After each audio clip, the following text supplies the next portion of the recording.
नमस्कार YouTube family. बाल्कनीतून कबुतरांना हटवण्याचा सर्वात सोपा आणि प्रभावी उपाय, या समस्येतून मिळेल कायमचा तोडगा. चला तर याची सविस्तर माहिती आपण आजच्या या व्हिडिओद्वारे जाणून घेणार आहोत.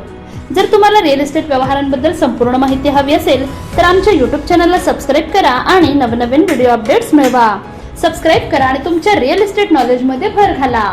बाल्कनीमधील कबूतर आणि त्यांचे विष्ठा ही प्रत्येक घरासाठी एक मोठी समस्या बनली आहे. लोक अनेकदा जाळी लावून किंवा इतर मार्गांनी त्यांना घाबरवून पळवून लावण्याचा प्रयत्न करतात, पण हे हट्टी पक्षी पुन्हा पुन्हा परत येतात.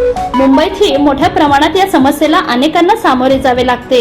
जर तुम्हीही रोजच्या विष्ठेमुळे आणि घाणीमुळे त्रस्त असाल तर आजच्या या व्हिडिओद्वारे कायमस्वरूपी उपाय सुचवला आहे. कोणतीही जाळी किंवा हिंसक मार्ग न वापरता तुम्ही काही साध्या घरगुती वस्तू आणि उपकरणांच्या मदतीने तुमची बाल्कनी या पक्ष्यांपासून सुरक्षित करू शकता. तुमच्या बाल्कनीमध्ये कबुतरांना येऊ न देण्याचे काही मार्ग आपण आजच्या व्हिडिओद्वारे सांगितले आहेत. त्यात सीडी लटकवण्यापासून ते लाल मिरच्या वापरण्यापर्यंत या टिप्स केवळ स्वस्तच नाहीत तर कायमस्वरूपी प्रभावी देखील आहेत. कबुतरांचे डोळे खूप संवेदनशील असतात आणि चमकणाऱ्या वस्तूंमुळे ते घाबरतात. बाल्कनीमध्ये जुन्या सीडी टांगणे हा त्यांना घाबरवण्याचा एक चांगला मार्ग आहे.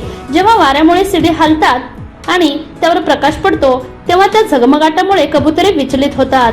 कालांतराने सीडीवरील चमक कमी होऊ शकते, म्हणून तुम्ही ऑनलाईन रिफ्लेक्टिव्ह स्केअर टेप खरेदी करू शकता. कबुतरे फक्त तिथेच येतात जिथे त्यांना बसवण्यासाठी सपाट आणि सुरक्षित जागा मिळते. जर तुम्ही त्यांची बसण्याची जागाच काढून टाकली तर त्यांना तिथे बसता येणार नाही. हे करण्यासाठी तुम्ही बाल्कनीच्या रेलिंगवर किंवा कडांवर पिजन स्पाइक्स किंवा बर्ड स्पाइक्स लावू शकता. हे टोकदार प्लास्टिक किंवा लोखंडी खिळे असतात जे ऑनलाईन सहज मिळतात. एकदा लावल्यावर कबुतरांना बसायला जागाच मिळणार नाही. जर तुम्हाला खिळ्यांवर पैसे खर्च करायचे नसतील तर प्लास्टिक बांधणाऱ्या गाठी वापरा.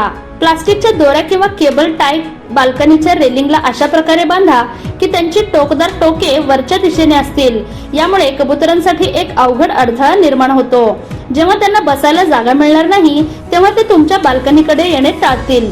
कबुतरे अनेकदा अशा ठिकाणी परत येतात जिथे त्यांना अन्न मिळते किंवा त्यांच्या जुन्या विष्ठेचा वास येतो. सर्वप्रथम तुमची बाल्कनी पूर्णपणे रिकामी आणि स्वच्छ ठेवा. तिथे कोणतेही अन्न, धान्य किंवा पाण्याची भांडी ठेवू नका.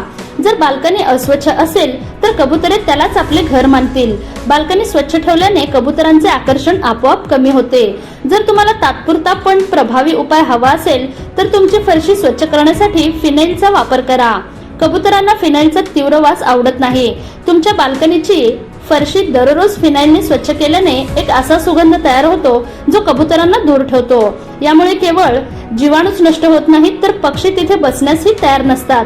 हा एक अगदी सोपा आणि घरगुती उपाय आहे. कबुतरांना तिखट आणि उग्र वास अजिबात आवडत नाही. बाल्कनीच्या कोपऱ्यांमध्ये किंवा ज्या ठिकाणी कबुतरे नेहमी बसतात त्या ठिकाणी सुक्या लाल मिरची किंवा मिरची पूड एका वाटीत भरून ठेवा. हा वास कबुतरांना असह्य होतो. जसे ते बसायचा प्रयत्न करतील त्यांना मिरच्यांचा वास येईल आणि ते लगेच पळून जातील.